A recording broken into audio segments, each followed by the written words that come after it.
I actually serve on the Competition Commission under my chairman, Samuel. And I thought I've, had the chance to learn so much from him. I'm hoping he could also, share with the broader community. So here he is. Samuel, is there such thing as too much of a competition? Is that good or bad? What is the spirit of competition law? Why do people call it antitrust? Well, first and foremost, I must thank Nick for inviting me to join this very meaningful occasion. And well, as always, Nick is always too modest. I mean, as he's mentioned just now, he is one of our board members of the Hong Kong Competition Commission. So I'm sure he knows better than I do. But anyways, I'll try my best to share my thoughts on different aspects of competition law. I think the gist of competition law is it's quite universal in a sense across different jurisdictions. For most competition agencies around the world, as far as I'm aware, competition is always, or competition law is always tailored for the benefits of consumer welfare. Well, at least one of the school of thoughts believe it that way. So consumer welfare, well, in other words, is more choices, lower prices, cheaper prices for consumers are always regarded to be one of the major, if not the most important goal for competition law. But of course, as we move on, different jurisdictions, different academics began to realize that quite apart from consumer welfare, business innovation is also a very important goal to be achieved. Innovation will only be possible if you have sufficient competitors in the boxing ring. There's no point of having only one or two, either a single monopoly or oligopolies to dominate the entire market.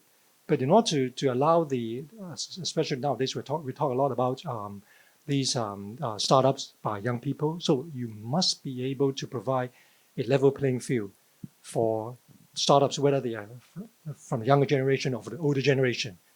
So the spirit of competition law is basically consumer welfare, business innovation, a fair market. We're heading into the 10th year of implementation of the Hong Kong Competition Ordinance. Can you share with us what actions have the Commission taken? Some people are asking, are you taking actions about petroleum prices, or supermarket prices? To the extent you're allowed to say, could you share with us what's happened and what are the upcoming focus, if that's even possible to share? Nick rightly mentioned we are heading towards the 10th anniversary of the coming into force of the ordinance. The ordinance came to force in December 2015 in Hong Kong, the Hong Kong Competition Ordinance. And over the past 9 years or so, we have been fortunate to be able to bring a total of 15 cases to the tribunal, to the Competition Tribunal in Hong Kong. And out of the 15 cases we have brought to the tribunal so far, we have 6 cases or 6 judgments have been delivered, and we managed to win all those 6 cases. Now, I mean, at the risk of being too boastful, well, it's a pretty impressive achievement, not on my part, but on the part of the executive arm and my staff. And I've been in private practice long enough to know that, well, there's no such thing as an all-time winner. There will come a time when we will lose some cases, and I hope it will not be that soon. But for those 6 cases, what I can say is they are mainly concerned with what we call as serious anti-competitive conduct under the ordinance, like bid rigging, price fixing, market sharing or market allocation, and also output restriction or refusal to supply. So these are the cases that we have been bringing to the tribunal.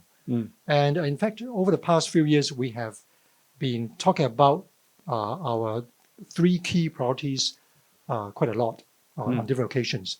And those 3 key priorities in terms of our enforcement work will be anti-competitive conduct, which will affect people's livelihood. I mean, like bid rigging in relation to public housing estates. When, especially for those low-income families or underprivileged groups, when they become victims of these anti-competitive behavior, we will have no hesitation at all in going after those bad guys.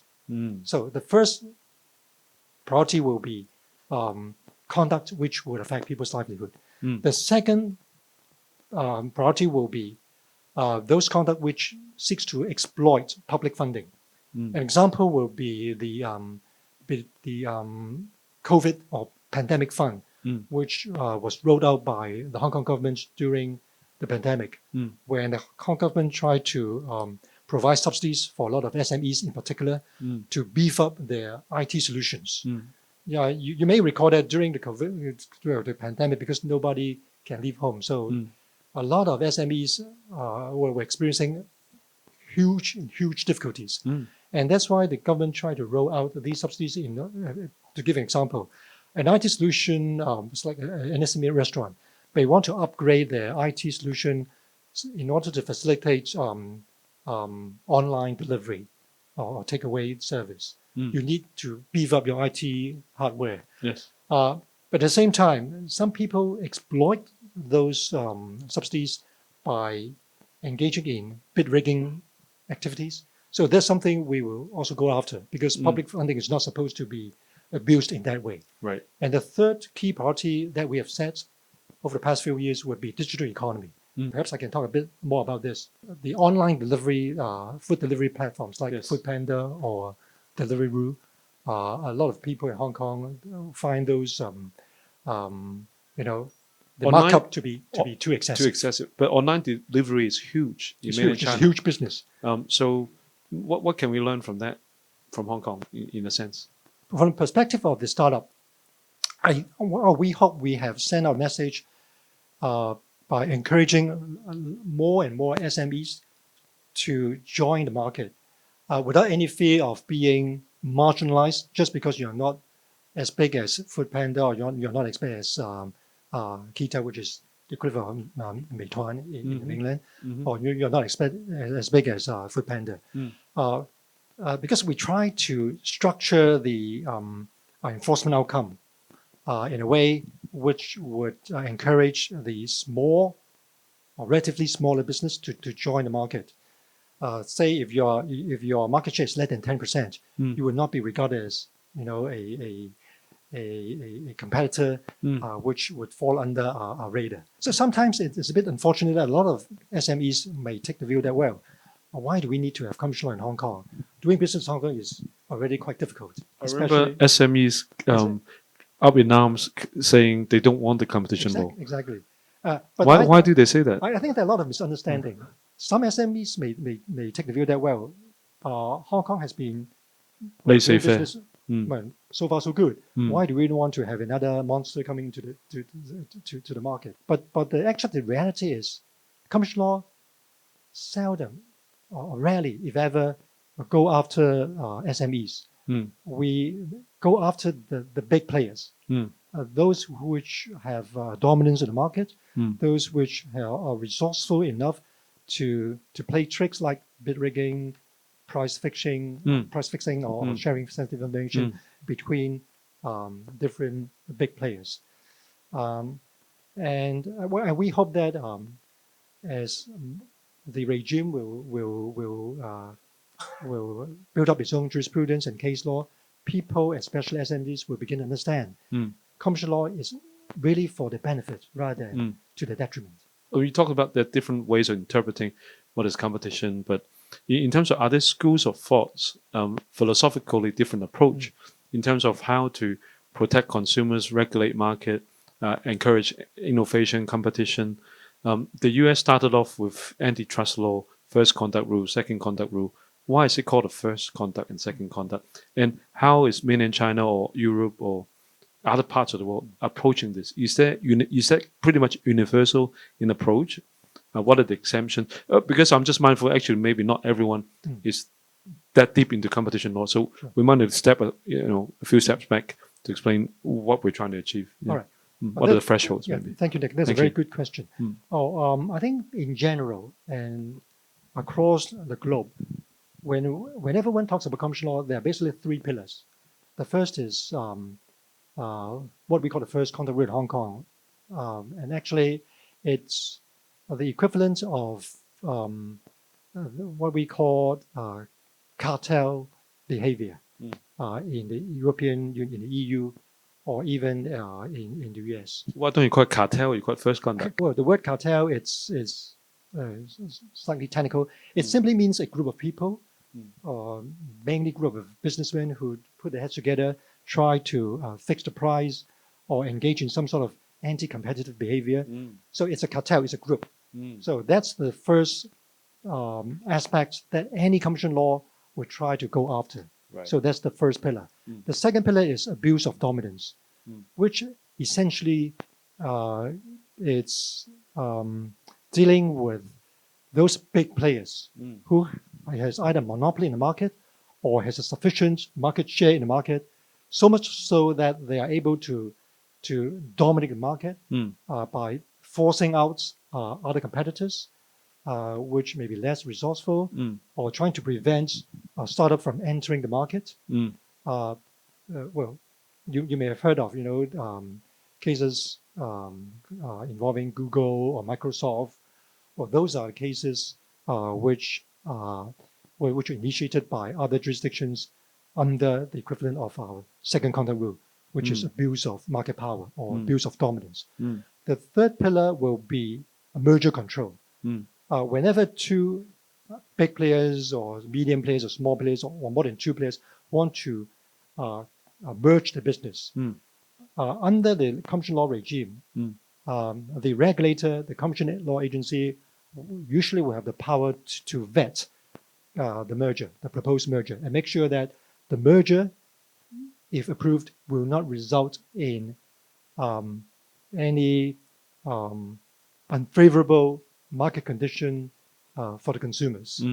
So, give an example. So like if Google wants to merge with Microsoft, I think they will have a very hard time before the FTC, the Federal Trade Commission in the US, or the US DOJ. Likewise, if, I don't know, British Telecom wants to merge with another major telecom company in the UK, the UK CMA, the Competition and Markets Authority, will have the power to vet the application for merger. So those three pillars are commonly found in any jurisdiction with a competition law regime. And the same applies to our own mainland. Our anti-monopoly law, which was enacted in 2008 in the mainland, it's basically, I would say, also modeled on the EU model. So we also have the three pillars against cartel behavior, against abuse of substantial market power, and also merger control. So this is quite universal. Can I ask, in terms of the second conduct rule, in terms of you having so much dominance in market power, market share, I mean, it's always difficult to define the market, but is there a percentage like we have in the US that says you reach that percentage there, you're presumed dominant? In Hong Kong, what is it like? Could you share? Well, and do you agree with that approach? Well, this is a $1 million question. How do you define the market? I mean, this is $1 million question for any competition lawyer, because it's much more complicated than simply finding out the market share. Because the first step is to define the market. Now, just to give you an example, well, if you say if you live in Hong Kong, Tin Shui Wai, close to the border, right? And some people may complain, well, in Tin Shui Wai, I find that there are just too few wet grocery markets. And somehow the vegetables there, the groceries there are always too expensive. And they come to the commission and lodge a complaint. Now, the first and foremost question for us is how do you define the market? What market are you talking about? Are you talking about market for vegetables? Are you talking about market for pork? Are you talking about market, wet grocery market or supermarket? And when you talk about Tin Shui Wai, which housing estate are you talking about, or which group of housing estates? Where do you draw the line? Yeah, exactly. Where do you draw the line? And there are also complicated methodology in finding out if there is one less competitor in the market, how would it affect the price of those products in question? So it's quite difficult for anyone to define the market. And that's why competition law requires a lot of arguments, not only from lawyers, but also from economists. In a number of cases, in many cases, which were tried before the court or tribunal, both parties, not only the commission, but also the respondents, were engaged economists. But market share, is there a percentage index that they have? Right. Yeah. So there's no fixed percentage as such. Right. It all depends on the change. It involves a process of finding out the change in the number of competitors, or what sort of change in the number of competitors will bring about the change in price or the change in the demand. It's quite complicated. So in other words, I can't simply tell you that if this company has a market share of 10% or 15% or 20%. So it's not like that, is it? It's not like that. So it's really more about whether they are substitute products and precisely right. Substitutability is the key. Yeah, you nailed it. And then is there some concept of if it's a transient on a transient price increase that affects? I mean, what is the gist of that? If you could share with us. Prices always fluctuate, and the big players are very clever. I mean, they have all kinds of tricks to maneuver the price, like bundling. When you go to supermarket, sometimes you find, I just want to buy a single pack of washing powder, but somehow they always tell you buy 2 packs and it's much cheaper to buy. The more you buy, the more you save. My wife tells me. The more you save. But whether bundling per se, whether bundling by itself will contravene the competition law is again a very complex question. And that's why sometimes we also need economists to give expert advice, expert evidence to show whether this conduct, which is suspected to be anti-competitive, in fact will bring about efficiency, because economic efficiency is one of the recognized defenses in any competition law regime. If you're able to prove that, the reason why I do this is to provide greater efficiency, then you may be able to walk out and escape any liability under the ordinance. Chairman, for SMEs, is there like a threshold of that they could fall under and they don't need to worry about having to deal with the compliance costs of competition? I think it's better for me to use an actual example. Now, I mentioned the food delivery platform case, which we accepted commitments. So you raised the case, and then rather than pursuing what happened? We had concern about these 2 delivery platforms imposing fairly stringent you can say which terms. 2 is public news, isn't it? Yeah. It's public news, so I can talk about this. Because imagine you're a restaurant. If you want to partner with one of these food delivery platforms, you have to sign an agreement with them. And one of the terms used to be, you cannot then partner with any other delivery platform. So if you are partnering with Foodpanda, you are stuck with Foodpanda. You can't partner up with Deliveroo, not to mention Kita. Otherwise, you will lose the incentives. You will lose the discount. There are also other restrictions which try to prevent the restaurants from offering menu prices which are lower than what you can find on the app. So there are all sorts of restrictions. We step in, we express our concerns, and these food delivery platforms, they're very cooperative, and they are willing to offer commitments. So by offering commitments under the ordinance, we agreed not to bring them to court. We agreed not to bring them to the tribunal. So it's a win-win solution. It's a win-win-win solution because as the commission, we don't need to spend a lot of money, a lot of resources and manpower to handle the case for any longer. The restaurants are happy. The food delivery platforms seem to be okay with the arrangement, and the consumers are happy. The reason why I raise this example is that in that case, we set the market share at 10% to draw the line between what might become a major competitor and a competitor which is considered to have no match with either Foodpanda or Deliveroo. Mm. So in that case, we set 10% as the market share. Of course, we carried out some market studies at that time. I think we were aware that these two delivery platforms, food delivery platforms, had a total market share of over 70% or 60-something percent. And that's the basis, one of the bases we set the market share for non-competitive platforms at 10%. So it really depends on case by case. Maybe two more questions, and then please prepare your questions. So one of the questions I have is, you talk about Google regulators might found objectionable for what Google might do.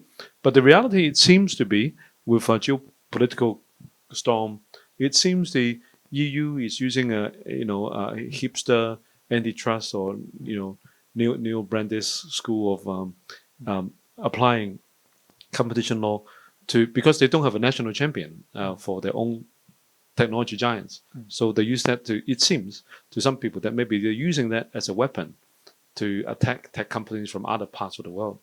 What do you say? Yeah, well, that's a very, very interesting question, if I may say so, because you mentioned Neil Brandis School. I mean, for the benefit of the audience, Neil Brandis School, this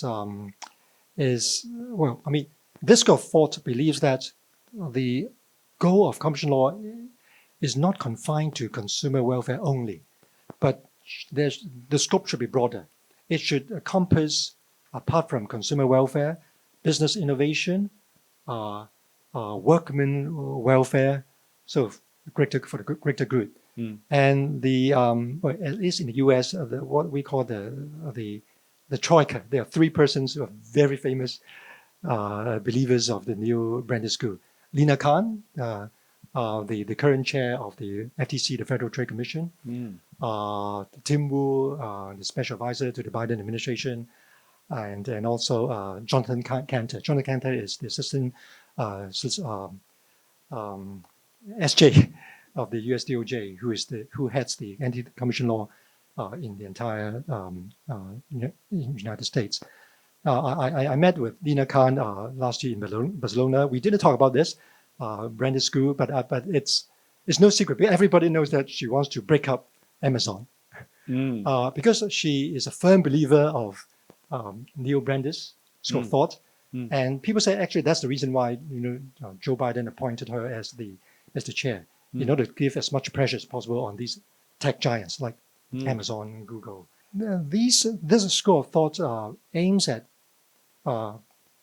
giving as much pressure to the tech giants, or even to the extent of breaking up, for instance, Amazon. Now, but my own view is I don't care too much about Amazon's fate. I use Amazon from time to time, but I think it's not so much a problem for this part of the world. I mean, if you ask me, I'm sure that I've been using WeChat Pay. I also have Alipay with my mobile phone. Yes. Now I don't mind using WeChat Pay exclusively. Actually, I seldom so much easier opt for Alipay because it's just as a matter of convenience. But for me, as long as the payment platform is fair, is user friendly, as long as it is sufficiently regulated, as long as it's fair. Yes. Why do I want to have 10 other payment platforms on my mobile phone?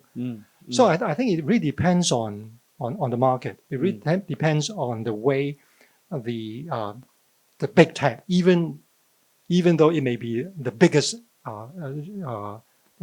player in the market, if they are fair, if they are ready to cooperate with the authorities, they are willing to be fairly regulated, I think there's no point of breaking them up. So I am slightly hesitant about this idea of being too critical of big techs. I mean, like Tim Wu. Tim Wu is famous for one of his articles, which has the title "The Curse of Bigness." So because the believers in this school of thought always think that if you are big, you are bad. But for our commission, in the case of Hong Kong, we always tell people that you may be big, but you are not necessarily bad. Mm. You only become a bad guy if you abuse your dominance, if you abuse your market power. So we try to be a fair regulator instead of someone who blindly follows any ideology. And whilst on the topic of geopolitics, do you see regulators in China are increasingly being fenced off by some powerful Western nations from joining some other events, global events or Western initiated events? And how can you do something about that? Well, it's true. I think we all know about the current geopolitics, which is very unfortunate. And it's true that because of the current geopolitics, a lot of, well, I may be wrong, but this is my own observation, a lot of normal interaction between our own country and the West, I mean, in the commercial law regime has been hindered as well. I can give you an example. I attended an annual conference of the International Commercial Network, the ICN. ICN is the biggest network across the world for all commercial authorities. And I met up with the chair from Canada. He's a very nice guy, very friendly. But the very first question he asked me was, "Are you okay in Hong Kong? Are you doing okay in Hong Kong?" I go like, "Oh, you're crazy." I mean, they have all sorts of... Did you send him your regards? They have all sorts of this misconception and being misled by, propaganda, mainstream media. And again, give you an example is in April this year, I attended the American Bar Association, ABA annual conference, which is the biggest commercial law lawyers conference in the States, attended by over 3,000 lawyers every year. And the panel that I was invited to speak was fortunate enough to have invited one of the Director General of the State Administration for Market Regulation, 总局 From 司长, yeah, right. There are three Director Generals of market regulation, or the state market regulation. And right after the panel only lasted for 40 minutes, less than an hour. A whole bunch of reporters rushed to the stage and try to interview and understand a bit more from the Director General. You can see that they are all very curious about what's going on, what's happening in the mainland. Yes. Yes. Little did they know that actually the competition law regime in China, or the anti-unfair competition law in China, is very advanced. 3 weeks ago, I attended the annual conference organized by our own state administration for market regulation in Wuhan. And one of the topic was fair competition review. And the presentation was jaw-dropping. I mean, we are talking about not the central authority, but the Wuhan Provisional Authority alone. They have implemented a system since August 1st, using artificial intelligence, LLMs, large language models, big data, to help implementing this fair competition review in order to identify whether there are any flaws in all the regulations and policies, which may be inconsistent or contrary to the anti-competition law or anti-unfair competition legislation in China. Impressive. It's very impressive. I think they have input more than 1 million vertical data domain using LLMs. I mean, this is just jaw-dropping for me. I've attended many international conferences, and other jurisdictions are still very skeptical about AIs, whether business may utilize AI to get around regulations by commercial authorities. So, long story short, I mean, it's very unfortunate that the current geopolitics have hindered a lot of what would otherwise be very useful and meaningful interactions. You asked me what we can do. Yeah. I mean, the Hong Kong Competition Commission, we are trying to serve as a bridge, because it might be easier for our mainland academics or enforcers to come to Hong Kong. Like we have many colleagues, I understand, from Shanghai, from Shenzhen, and it's very excited to see so many colleagues coming to Hong Kong, so we can learn from one another, we can interact. And it's also it's like relatively easier for us to invite enforcers, academics from the States or from EU, from ASEAN. So I think Hong Kong, because of the unique position of Hong Kong, we may be able to offer contribution in this sense, trying to provide a platform for interaction or healthy interaction between enforcers, academics, and lawyers of the Commission regime across the world. Thank you, Chairman. Can I open the floor for questions? Please put up your hand and state your name, organization, and My name is Edmund Yu, Hong Kong Chamber of Commerce. You mentioned about the regional competition law as well. Hong Kong is doing fine so far. I think, and then also we can expand our cooperation with China and the mainland, as well as the regional, where the Shenzhen and the Greater Bay Area to work with, to be fair. Because in Hong Kong, I think it's done a wonderful job in protecting the consumer, and then, with antitrust and so forth. But when you get into a bigger picture, then you have across the board. We're working with maybe a little bit of oligopoly, because sometimes you talk about utility companies or the payment system, Alipay. Is there any antitrust elements in there? It's hard to define, and then that's why you bring in the economists, is to see how you define markets. But how does that work in the bigger pictures? When you have a bigger, like in the U.S., there's definitely oligopolies, and in China, in mainland as well. At least we're working with them. So I think, are we doing that across the board, as well as working with maybe in the future the RCEP coming in with the Belt and Road, and working with them to. In Hong Kong, I think we're doing very well protecting the consumers. I think, you're definitely right. I mean, Hong Kong cannot live on its own. We are part of China. We are part of GBA, the Greater Bay Area. And talk about Greater Bay Area, one of the initiatives that we had launched actually last year, we signed an MOU, a Memorandum of Understanding, with the Guangdong Provincial Authority for Market Regulation. And since the signing of the MOU, we follow up by jointly publishing a business compliance manual for businesses both in the mainland and also in Hong Kong, because a lot of Hong Kong businesses would have factories or branches or offices in the mainland and the GBA, and likewise and vice versa. And the compliance manual, the business compliance manual on competition law, is published in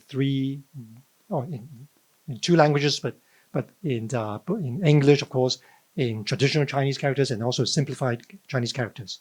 So the clear objective is to help businesses, on both sides of the border, to be able to familiarize themselves with the differences between competition law in the mainland and competition law in Hong Kong, so that they will be able to avoid the pitfalls, and at least they were able to identify what are the basics or the things that they have to watch out. Because it's not our intention to impose hefty fines on businesses. We know that it's difficult to run a business, especially in the current economic condition across the world. So we want to help them build up their own compliance program, adopt their own preventive measures. Apart from the GBA area, the Greater Bay Area, we have been also liaising very much with the ASEAN region, Thailand, Philippines, and likewise Indonesia, Malaysia, Thailand. Competition is very interesting because there are a lot of common features across different jurisdictions because of the three pillars that I mentioned earlier on. And it's very easy to communicate with other lawyers or enforcers in a different jurisdiction, so that we may be able to learn from one another. We may be able to know the trend of the entire regime in order to improve our own system, in order to cooperate. So sure, I certainly agree that there are a lot of room for further cooperation and collaboration. I'm Elaine Chong from CLP. I'm the General Counsel for Hong Kong, and I manage the compliance regime for competition law for the entire enterprise. So, I just want to express thanks to Samuel and also for the Commissioner's work on your promotion of the compliance, because we often visit your website and use the material that you provide, including the videos, to actually hone in the messages to our employees. Those actually very helpful, friendly, easy to understand material actually help us to promote the compliance culture within our company. So I just want to promote the helpful materials that you provide, and also the free seminars that you provide to everyone. So we leverage on your materials really significantly to help our company, our employees to understand the workings of the ordinance and the compliance. So thank you very much, Samuel. That's very, very useful. Yeah, thank you, Elaine. Since you bring up our website, I mean, I would encourage you to just visit our website. What is your website? comcom.hk, compcomm.hk. There are a lot of very useful materials and a lot of very interesting video clips for you to watch. I talk about video clips. Actually, we have won 5 times already in international advocacy context because of our production of these video clips. And we managed to have very good actors, actresses, and directors to help us produce these docudramas. Question from Grace. Yes. Name, Hi. title, Yes, organization. hi. Yes, good evening to both Mr. Chan. I'm Grace. I'm a member of the Hong Kong ULM ADL Alumni Associations. So I have a question because I'm interested in Central Pacific dispute resolutions. As a regulator, I want to ask what are your views on antitrust related arbitration and mediation? And in terms of enforcement of foreign arbitral award, what are your views of? I know that you are as a chairman of the tribunal and the commissions.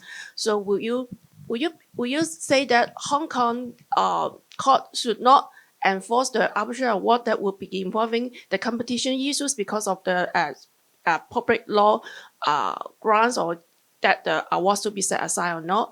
And my second question is about expert evidence. Just now you have mentioned about economist report. So when the respondents submit a report, usually they came from the hired by the large law firms. And for the commission itself, you need to collect evidence. But I think that not many of you will be economists. Would the tribunal appoint their own expert? Yes, thank you. Thank you. Great questions. Yeah, these are not easy questions to answer, but I'll try my best. Now, your first question relates to arbitration. Now, if we are talking about enforcement of arbitral awards made by arbitral tribunals elsewhere and trying to enforce arbitral awards in Hong Kong, of course, this has not happened yet so far. But my hunch is, I mean, what happened in So you mean EU, competition tribunal?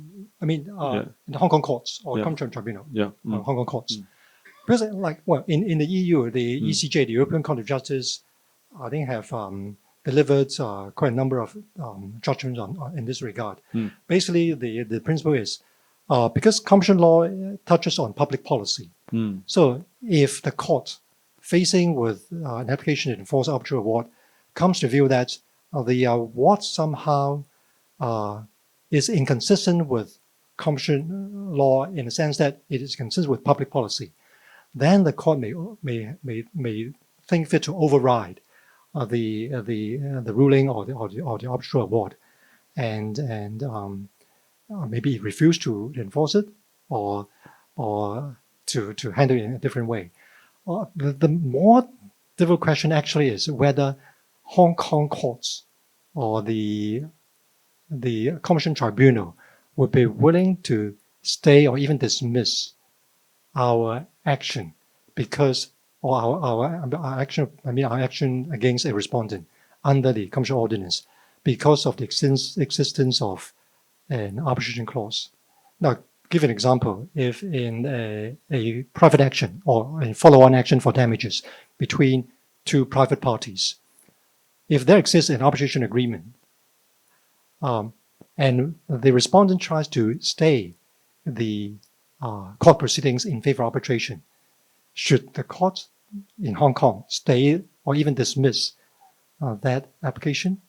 I mean, this is a very complicated question because if you look at the ordinance itself, it seems to suggest that the Competition Tribunal will have exclusive jurisdiction because any cause of action based on the first conduct rule or the second conduct rule can only be handled by the Competition Tribunal, not even the Court of First Instance or the Court of Appeal. I think this question is similar to the question which was faced by the companies courts in Hong Kong, because it happens all the time. Not many times. If a creditor wants to present a warning petition to one of a company and rely on the debts, and then there's a arbitration clause in the agreement, in the loan agreement, which mandates arbitration. Can the winding up court in Hong Kong stay the action, or should the winding up court stay the action in favor of arbitration? Or can the court say, well, sorry, this is a class remedy. The Hong Kong court should have the jurisdiction to hear the case, and despite the existence of arbitration clause. So, I think last year, the Hong Kong Court of Appeal has put this to rest, and basically, the current position, as I understand, is that the court will dismiss, if not stay, or at least stay the winding up petition in favor of arbitration because and hold the parties to the bargain. And sorry, your second question is about economists, right? Yeah. I mean, it's true. At least in one of the cases that we have brought to the tribunal, we actually engage an economist from an international economist firm to counter the evidence from the respondents' economists, because it is their case that we are not naughty. What we did actually had the effect of promoting economic efficiency, so we have a good defense. So we engage our own economists to counter their expert evidence. Now, whether the tribunal will retain its own expert, in theory, yes, they can, but I don't think it's really necessary because the commission, with sufficient resources, would do that for the tribunal. Can you pass the mic to this gentleman over here from Deacon's, right? Yes, I have been fortunate to be involved in one of the largest settlements in Hong Kong, acting for AAIL, which is still pending before the tribunal.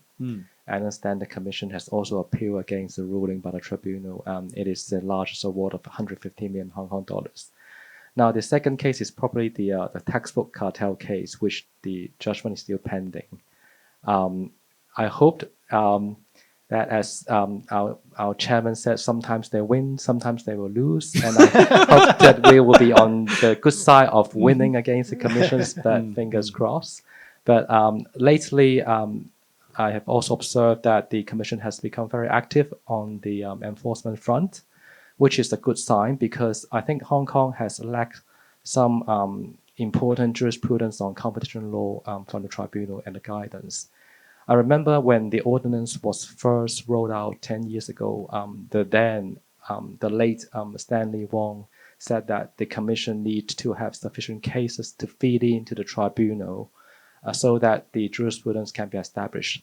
I think we're coming into the 10th year now, and I'm glad that we are seeing more cases lately in terms of the second conduct rule, the Lindy case. I hope the commission will win on this case. Thank you. Just looking from the press, I'm not acting on any side. And the other one is probably the MSG case on the resale price maintenance. This is probably a more difficult one because resale price is always controversial. So, and lastly, on the leniency between Midland Holdings and Centerline, I hope the commission will win too, but fingers crossed. Great. So those are my observations, and I think the commission has been doing a very great job. Oh, what's your name? Sorry. I'm Peter So from Deacons. Thank you, Yeah, Peter. thank you, Peter. Thank you very much for the kind words. Any other questions, comments? Yep. Question at the back. Ni Hui, and I'm a member of the Belt and Road Organizing Committee of the Hong Kong Law Society. My question for Samuel, two questions. First one is, do you think that Hong Kong is doing well in terms of like non-compete clauses? The reason why I ask this is because in March of this year, Pinduoduo in China has been sued by its former employees for its non-compete clauses. So in terms of Hong Kong's tech market, or are we doing well on the non-compete clauses? And just very quickly, in the US, there was this case with Disney where a lady, she consumed a dish on Disney property in a Disney restaurant, and she died because of it. But because her family, her husband, had a Disney Plus subscription whose terms and conditions said that, oh, if you sign up to our platform, you cannot sue us, or you must arbitrate this with us instead. Do you think that if such a thing were to happen in Hong Kong, would that fall under like the unconscionable terms ordinance, or do you think that's also a matter for the Competition Commission as well? Thank you. Thank you. Thank you. For non-compete clauses, I think, if I remember correctly, I think about 2 years ago, or maybe even 3 years ago, you can try to go to our website. I think in one of our press releases, I may be wrong, or maybe one of our newsletters, periodical newsletters, we did mention about, we do touch on that issue, because at that time one of the issue was whether potential employers should get together and try to quote unquote fix the potential salaries for fresh graduates or other talents from the labor market. And it's a bit tricky because a potential argument may arise from the definition of serious and competitive conduct and SAC under Section 2 of the ordinance, because we are talking about a purchase of service from the perspective of employer, not a supplier of service. But the ordinance is designed in a way to target anti-competitive behavior in relation to the supply of products or supply of services. So if you're a potential employer and you hire somebody, you try to purchase a service. I think what we did at that time was we tried to treat this not so much as a contravention, but rather as something which, we try to appeal to the good morals of the potential employers. But we'll see whether the problem will surface sometime in the labor market in Hong Kong. Now, as regards to your second question, I'm not aware of the Disney incident, but again, I think I sort of touched upon that when I tried to respond to an earlier question, which is the interplay between arbitration and competition law tribunals in Hong Kong. And this is a very tricky question, and it has yet to be tested in Hong Kong courts in the tribunal. But what I can say, without boring the audience too much, what I can say is that you have to bear in mind the difference between the Hong Kong legislative framework and the framework in other jurisdictions in one particular regard, which is the absence of private actions. Under our ordinance, we do not have the right to file private actions by private parties. Any complaint must go through us, must go through commission. So we are the only one who are able to sue, the naughty guys. And we bear the cause and we provide all the services. So please come to us and pick up the phone and lodge a complaint. And it is only when there's a judgment or when there's an admission of guilt that the public or private parties will be able to launch what the ordinance describes as a follow-on action. Now, as regards to follow-on action, then it will be governed by the ordinance, which, as I mentioned, seems to suggest that only the Competition Tribunal would have exclusive jurisdiction. Even the Court of First Instance in Hong Kong would not have jurisdiction. So does that mean that arbitration will be out of the picture for follow-on actions between private parties? This is a very interesting question, and I'll be very interested to know the outcome. Is there any question or comments from our friends who came down from Shenzhen and Shanghai? Yeah. Thank you, Samuel. 2 questions. The arbitration tribunal normally 3 or 1 people, right? Who appoint the arbitrator? By the parties or by the government? Oh, for arbitration. Arbitration tribunal. Competition tribunal. The constitutions of the tribunal. Who? For the Competition Tribunal in Hong Kong, it's established under the ordinance, and there's a precedent of the Competition Tribunal. The ordinance is very clear about the choice of or the constitution of the Competition Tribunal. But at the same time, the ordinance also provides that any judge of the Court of First Instance will also be qualified to hear competition law cases. So basically, any judge of the Court of First Instance would be able to hear or would be qualified to hear any competition cases lodged or brought about by the Competition Commission. And who bear the cost of the tribunal? The losing party. If well, fingers crossed. If the Commission loses the case, we have to bear. By we mean the government. But at the moment, we have a litigation fund. We have 238 million, thanks to the generosity of government. We have 238 million Hong Kong dollars by way of litigation fund for the Commission. And there's still a healthy amount of money left. Lawyers in the room don't mind spending that for you. Yes. As to the nature of the award by the tribunal, issued by the tribunal, is it, we can say it is an administrative order, but not the actual award, similar to the commercial case? No. And if it is an administrative order, it's not, cannot be enforced by the New York Convention. If you're talking about arbitration award, of course, arbitration award in Hong Kong, Nick would know better than I do. It's always enforceable under the New York Convention.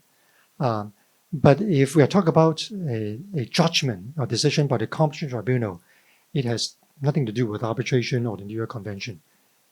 So it's a normal judgment, enforceable like any other judgment by the Court of First Instance in Hong Kong. Because of time, let's draw this to a close. Thank you all for coming. Please join me with a big round of applause for our chairman, Samuel Chan. Thank you. Thank you. And AALCO has prepared a little souvenir. Does it need to declare this?